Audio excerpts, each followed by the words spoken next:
Our guest overcame tremendous challenges, including an actual addiction, and succeeded despite it. And she even became a finalist for Colorado's CEO of the Year, talking about a turnaround. She is the author of the book, The Ownership Mindset, a handbook for transforming your life and leadership. Welcome to the Motivation Show, Kerry Siggins. I'm so glad to be here. Thank you for having me. I'm excited to have you today, and I'm excited to learn from you because in your book, you talk about how to learn things. So we're going to get into a whole Yeah. bunch of fun topics. So Yeah. let's go right to the beginning. When you were a wee little child, let's go back to how you grew up. How was that like? I had a really interesting childhood. Overall, I think my childhood was amazing. I was raised by a single mom in rural Colorado on the western slope in a town called Montrose, out in the middle of nowhere. And I lived outside, and it was so much fun and so much adventurous. But I also had a childhood wound, and a wound that I have been working on healing my whole life. And that is, I think it's humanity's wound, and that is, I am not enough. And my dad left when I was really young, and every time he would be in and out of my life, he was really hard on me, and I always felt like I was unlovable. So I had like this really like interesting dichotomy of a great childhood, very adventurous, very outdoorsy, very expanding, and I was also always dealing with this I'm not good enough as I am, and the lack of worthiness and self-confidence issues that caused me. So that was me as a child. I had a lot of fun, but I also had a lot of inner critic of I'm not good enough. I think that if people are honest with themselves, like 99% of the people would probably say that they have thought they're not good enough or Oh still yeah, think they're not good enough. yeah, And I think that to your credit, really part of, if not the solution, really is in the ability to be vulnerable enough to actually admit it. yeah, yeah. That's the That's how first step, right? Just yeah. admit it. Yeah, that's how we healed our wounds. I truly believe that I'm not enough is humanity's wound. And it manifests itself in so many different ways, but it is the wound that we are here to heal.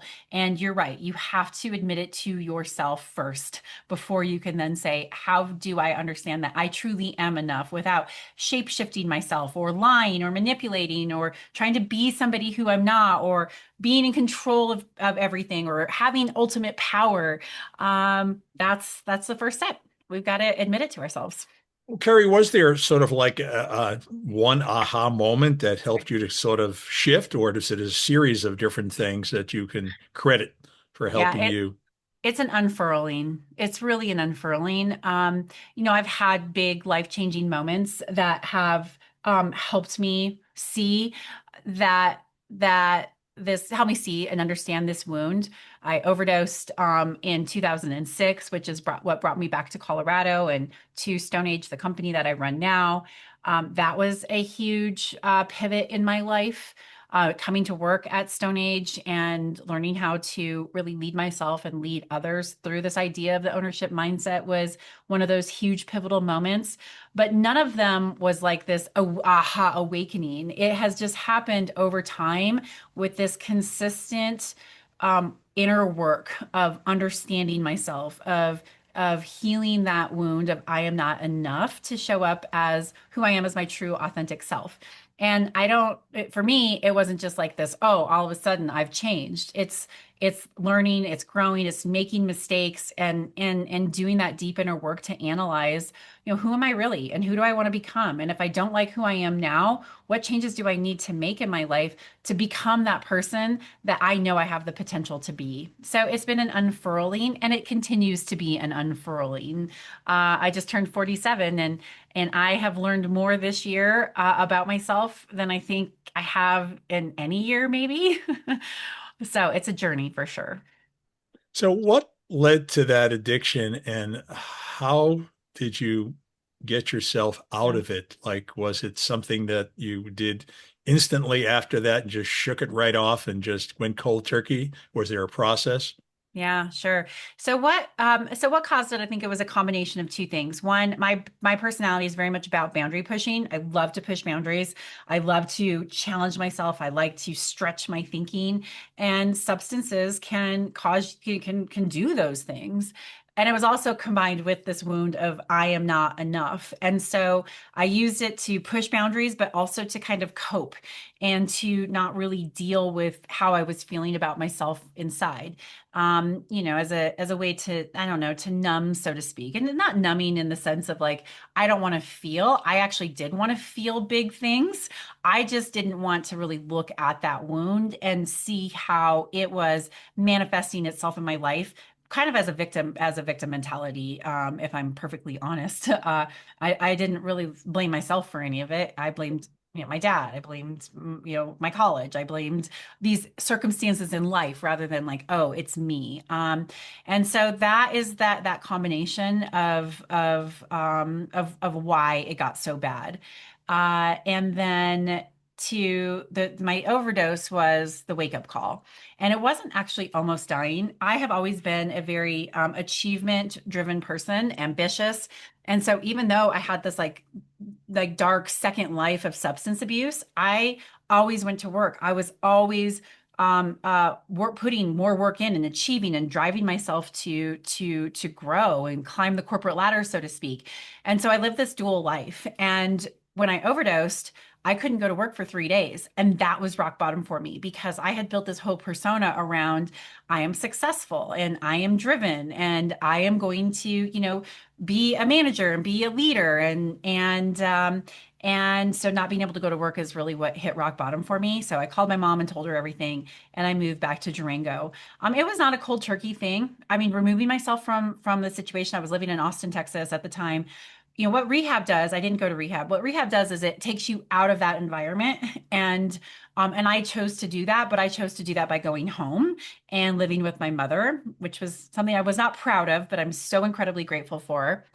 But it was still a little bit of a process. It was not just like this instant, I'm never doing it again. It took me 2 years to really, get to the point of like, I'm never doing this again.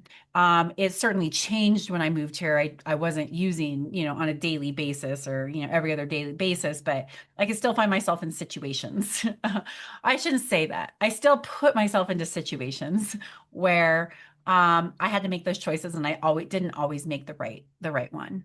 Well, Durango is not exactly a bastion of jobs like Yeah, maybe LA, Miami, or, yeah, or New York City. that's for sure. And what gave you the confidence to go back home and live with mom and say, okay, I'll figure it all out, even in a small town?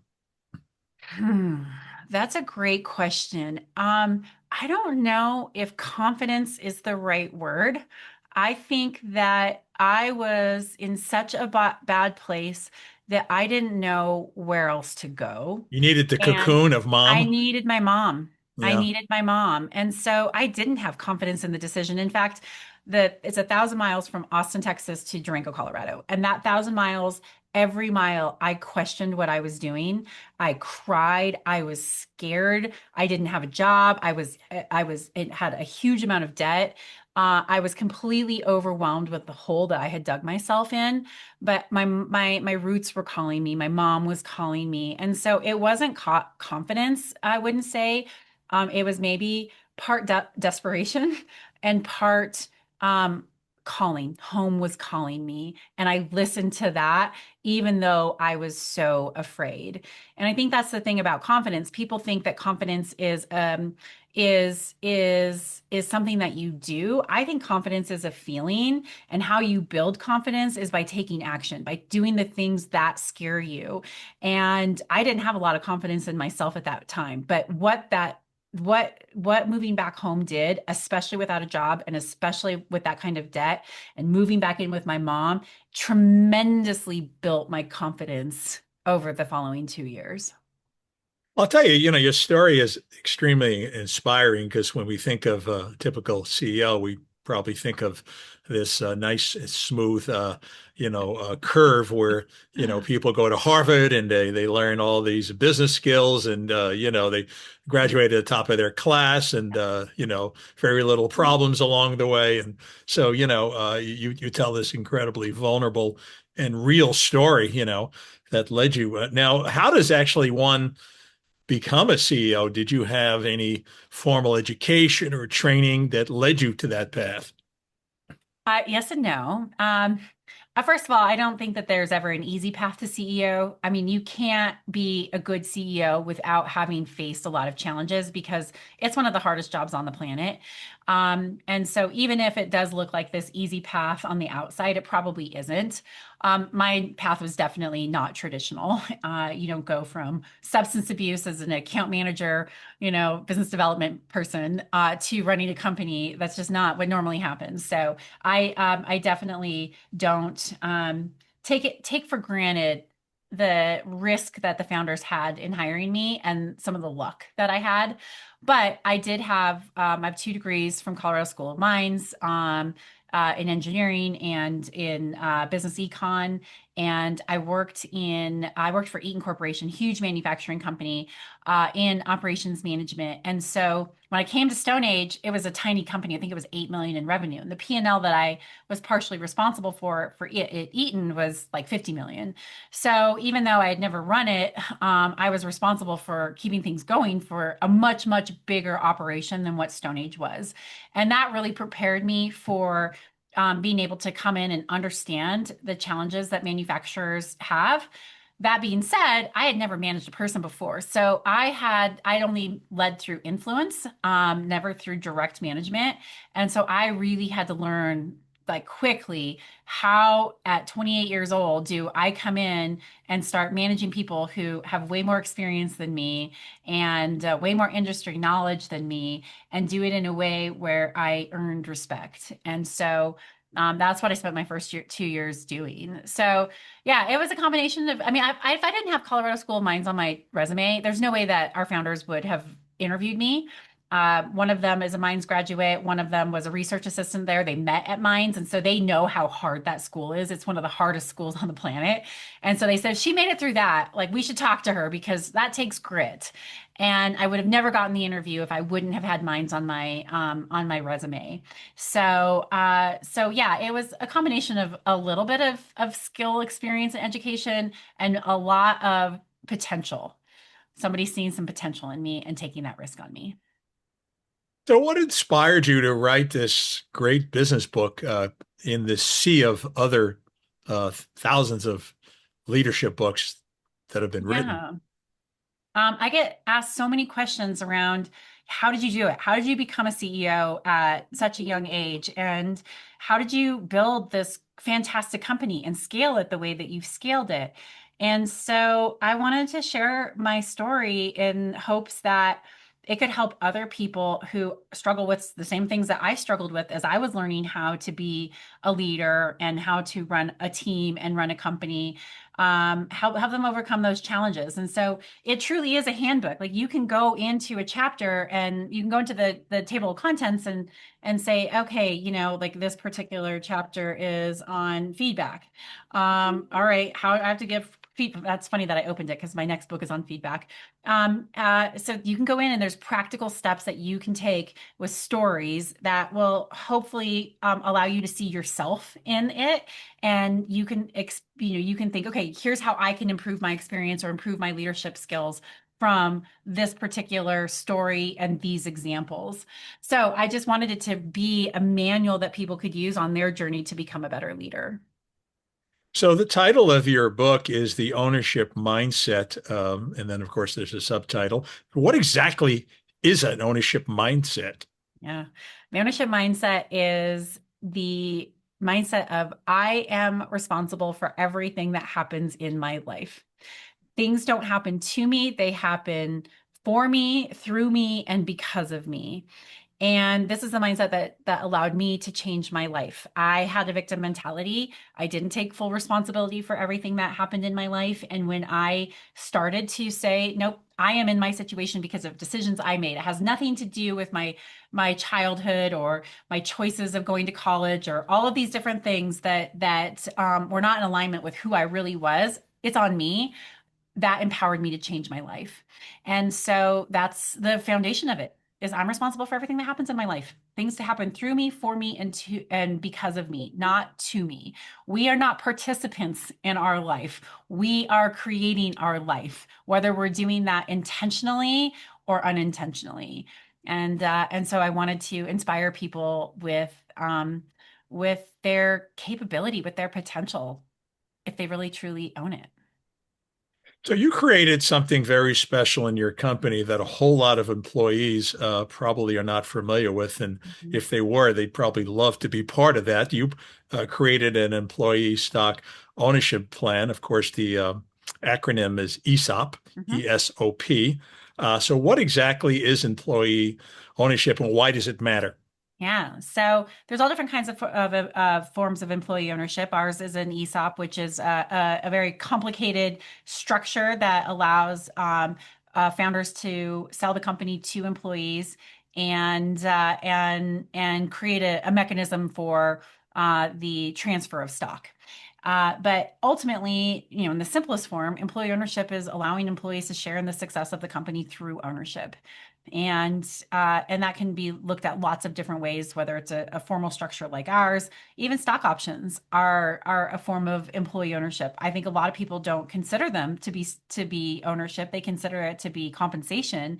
But when you have the ability to directly impact your wealth creation through value building in the company, with something like options or direct stock or an ESOP, then you tend to take more ownership of the day-to-day work and the success of the company.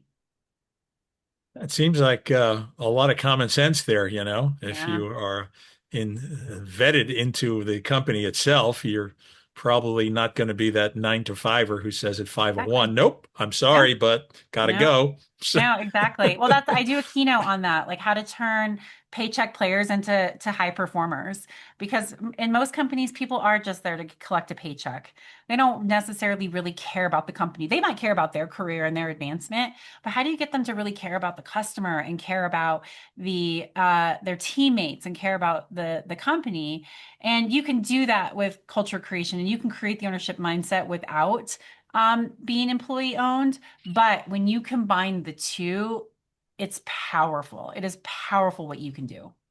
so Kerry, what kind of qualities do you look for in an employee and a leader? Yeah. Self-awareness is key. It's really tough to own it if you do not have self-awareness and the willingness to look at yourself. So at that foundational level, you have to have self-awareness. Accountability is another piece of it. It's hard to teach adults accountability. You either, as an adult, you either have it or you don't. And if you don't, it takes a lot of self-work to create that. So we look for in our interview process, we purposely put people into situations or ask them questions where they can either own it or they can blame. And so we look a lot at that. It's also we want to have the mindset that I'm here for the collective, that the team success means that I'm successful. So there's a humility that comes with that. There is an effort and a care for the team versus just the individual. And so being a great teammate is huge. And then that all gets kind of wrapped up in this idea of self-leadership. We want people who are self-leaders, who are good self-leaders, who understand that they have a responsibility to understand the company's strategy, that they have a responsibility to understand their job, that they have a responsibility to take care of their health and well-being, to be curious. So we really try to poke around at that idea of self-leadership. Well, I think you have maybe too much humility, as you write in your book, to probably say that you're a great CEO, but I'm going to say that you're a great CEO because I've done some research on you. I've read your book, and it is quite fascinating, your leadership principles. So, what exactly makes a great CEO? There's so many things that make a great CEO because there's lots of different ways for all of us to be. But I think that at the foundation, you have to show up as your authentic self, and you have to do that with responsibility. We don't just get to say, "Oh, I'm this way," and you have to accept me, right? There's people want authentic leaders, people want real leaders, but there has to be this like, I'm not just going to also just spew my stuff on you because I'm being authentic. So that I believe fundamentally, you've got to be your authentic self. I think great CEOs care deeply about their people.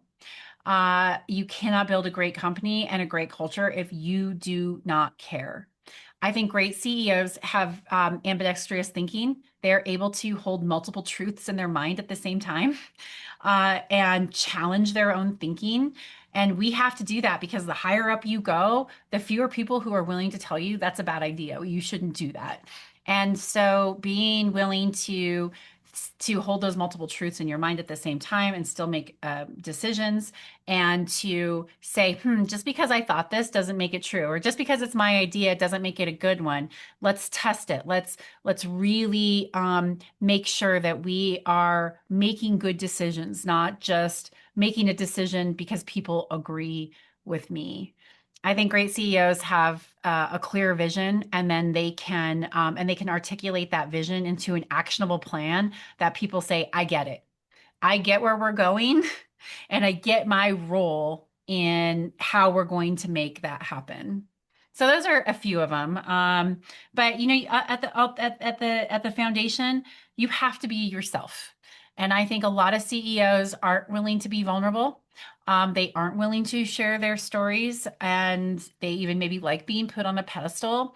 I don't believe that's what makes a great CEO. I think you have to really truly understand yourself and how you bring your strengths and vision and talent to your team, and bring the very best out in all of those around you so that you can build a fantastic company. Well, you have a great chapter, and you talk about asking powerful questions. Mm. And you've admitted that obviously, you weren't born with all of these skills. You had to ask along the way, and you asked all the other management people, and you learned a lot from them. Interestingly enough, I had a particular situation with a CEO that I was collaborating with. I asked her one simple question, and she didn't answer it very well. I didn't want to really answer it. And she threw a temper tantrum, and our relationship was over simply because she didn't want to Yeah. really address the question and kind of put it on me. Yeah. Why are you asking that question? I should already know the answer to it. What do you think about that kind of leadership? Yeah, I mean, that's a person who's protecting, right? That's a wound that is being protected right there. And so, when the first time you see someone getting defensive in a situation like that, you know that something you just asked is touching that wound. And I'm a huge believer in, you have to own your triggers. People don't trigger you. You allow yourself to be triggered. Exactly right. And so whatever question you asked her triggered that wound that's inside of her. Maybe she was hiding something. Exactly. So she's hiding something, she's Yeah. protecting something. And so that is her work to do.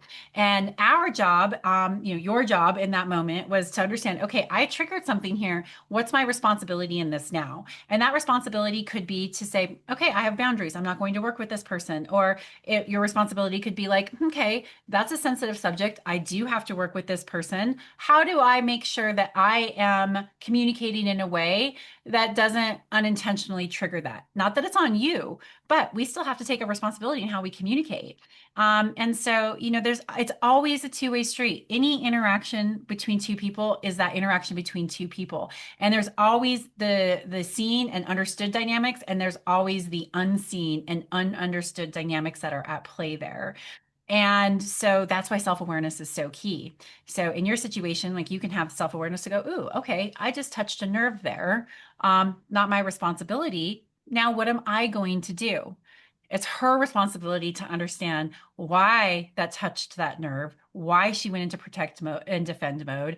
And a lot of leaders aren't willing to do that. I was just talking to a friend of mine the other day, and we were talking about this whole collective humanities wound of not enough, and I do so much deep exploration, and she was like, I'm just not ready to go there. I have some stuff that I just do not want to deal with. And so I can appreciate that, and I can make space for that and have compassion for that. And I also understand that what's on the other side of exploring that wound and looking at those parts of yourself that you don't like, or those really hurtful moments, is so incredibly liberating. That I also wish for her the courage to look at those things. So your CEO, you touched a wound there. That's her wound. Oh, she wasn't And mine. I just collaborated with yeah, her, but the CEO that you were talking I about. feel bad for the Exactly. employees. Yeah, the CEO that you're collaborating with, like Yep. she has a wound that she's not willing to look at. And that's tough. That's going to cause her way more pain in the long run than it is to actually look at it. Well, what's interesting is, her style is obviously a more of a dictatorship Yeah. kind of Yeah. style. Yeah. Your style, which you write about in the book, is a top-down decisions style. I Yeah. like that phrase, top-down decisions. And you even have, you talk about you don't enforce or even ask for non-compete agreements. So you're Yeah. more employee friendly, you're more employee Mhm. trusting. As you Mhm. said, maybe you can get burned once or twice, but that's not going to stop you from trusting and empowering your employees. So tell us about why you have a top-down decision style Oh, yeah. So I mean, look, we, again, and what that leaders. is. Yeah, yeah. So here I'm a believer in two things in this points I'd like to make. That you're going to get better decisions. You're going to make better decisions when you are involving people who are closer to the work. And me as a CEO, I'm not close to the work that is going on in my warehouse, or that's going on in a branch office, or that is going on in my machine shop. And so I want to push decision making down to the individual contributor as much as possible, because they are the ones who are doing that work. They're the ones who are closer to the customer. They're closer to the beating heart of the company. And for me, I want to make great decisions. I don't have this desire to be right. I want to make great decisions. And so when you delegate decision making down, and you trust your employees to make decisions and to feed their feedback and their thoughts up to you, you are going to make better decisions. I have absolutely learned that in my whole life. And that was at the beginning. I learned that at the beginning of my journey here at StoneAge. I couldn't make decisions without my team. I had no idea what I was doing. I'd never run a company before. I didn't know anything about the industry. So I had to say, all right, let's figure this out together. I asked a bunch of questions. I was really curious, and we made collective decisions together. What that also taught me too is that people need a framework for decision making. You can't just tell people, we'll just make that decision, because that's scary. What if I make the wrong decision? Am I going to get fired?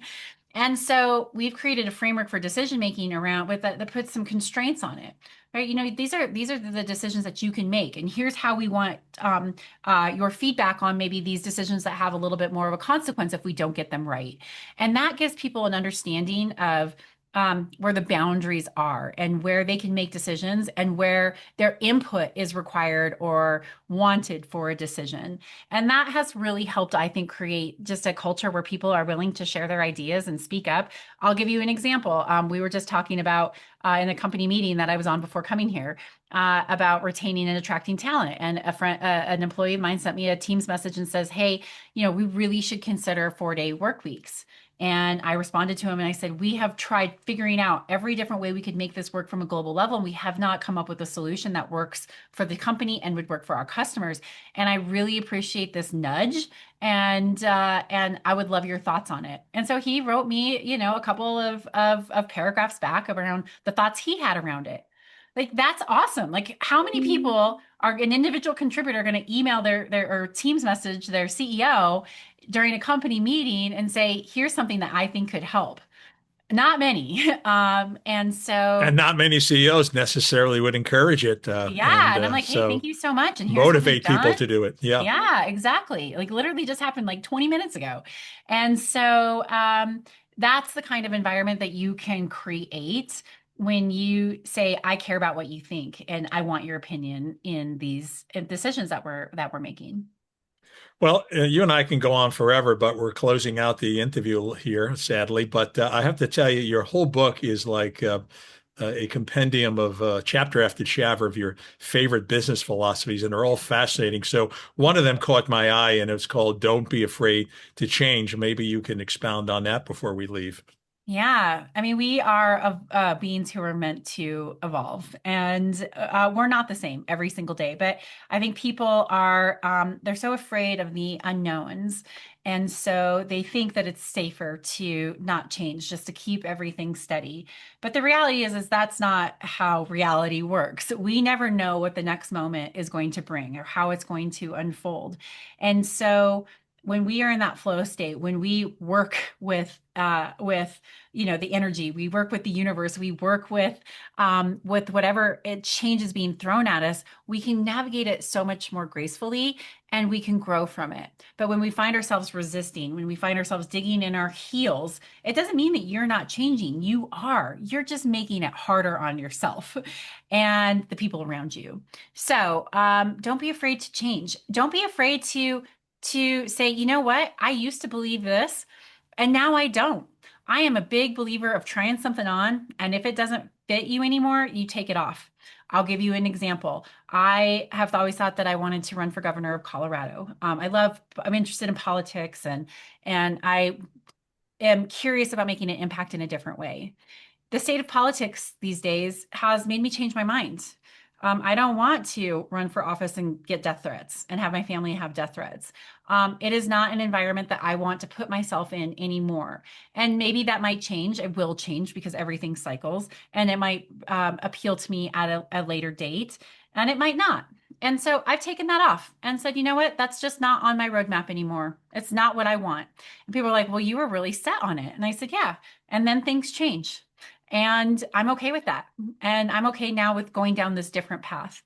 So, a lot of times we say it and then we think it's true, or we think that we have to continue down that path because we said it. And that is not the case at all. We literally can become whoever we want to become. We just have to be willing to change who we are now if we're not on the path to becoming that future version of ourselves. I love that, thinking of have the courage to pivot. Yeah. That's beautifully said.